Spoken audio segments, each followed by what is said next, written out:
প্ৰিয় ছাত্ৰ-ছাত্ৰীসকল জেজেবি মেথছ চেনেলটোলৈ তোমালোক সকলোকে স্বাগতম জনাইছো। আজি আমি ক্লাছ 9ৰ এডভান্স মেথছৰ অনুশীলনী 2.1ৰ অংককেইটা চাম। এতিয়া এক নম্বৰটো আছে আমাৰ তলৰ সত্যতা মানৰ তালিকা কেইখন পূৰ কৰা। আমি লাষ্ট ক্লাছত আমি ট্ৰুথ টেবুল কেইখন আমি চাইছিলো। এতিয়া আমি এইকেইখন আমি আজি চাম।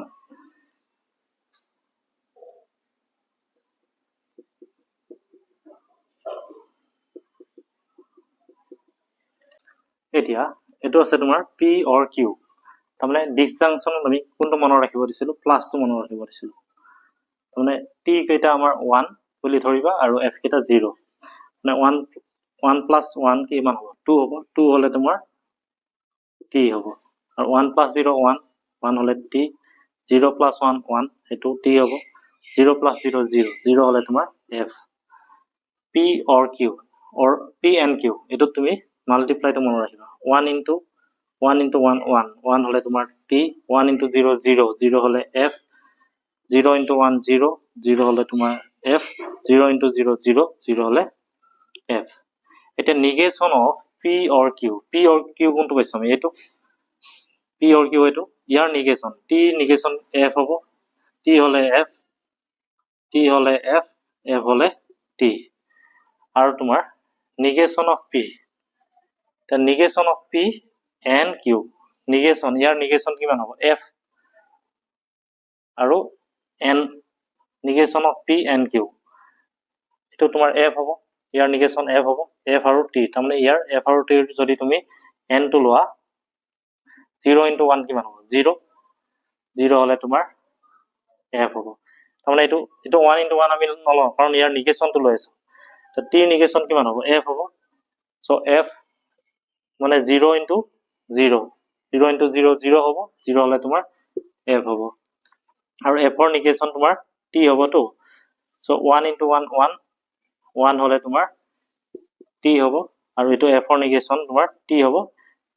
মানে 1 1 * 0 0 0 হলে তোমাৰ F হ'ব। এটো হৈ গ'ল। তাৰপিছত তোমাৰ negation of P or negation of Q। negation of P মানে তোমাৰ F হ'ব আৰু negation of Q টো তোমাৰ এটো F হ'ব। তাৰমানে F আৰু F ইহঁতৰ যদি or লওঁ মানে 0 + 0 কিমান হ'ব? 0 0 হলে তোমাৰ F হ'ব। আৰু ইয়াৰ negation তোমাৰ কিমান হ'ব? F হ'ব। আৰু এটো তোমাৰ T হ'ব। ইহঁত দুটাৰ or ললে 0 + 1 1 মানে অৰত তোমাক প্লাসটো ভাবিব দিছিলো। 0 + 1 1 1 হলে তোমাৰ T হ'ব। আৰু F ৰ negation তোমাৰ এটো T হ'ব আৰু T ৰ negation F। 1 + 0 1 1 হলে তোমাৰ T হ'ব। আৰু ইয়াৰ negation তোমাৰ T, ইয়াৰ negation ও T। 1 + 1 2 2 হলে তোমাৰ T হ'ব। এটো আমাৰ হৈ গ'ল। এতিয়া B টো চাবা। negation of P তাৰমানে T negation কিমান হ'ব? F হ'ব।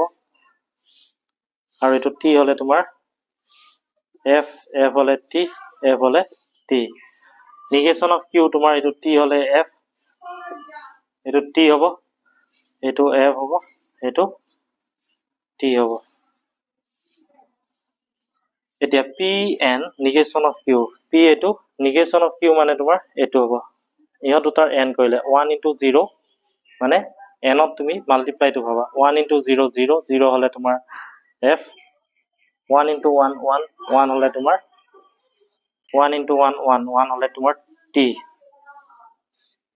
0 * 0 0 হলে F, 0 * 1 0 0 হলে F।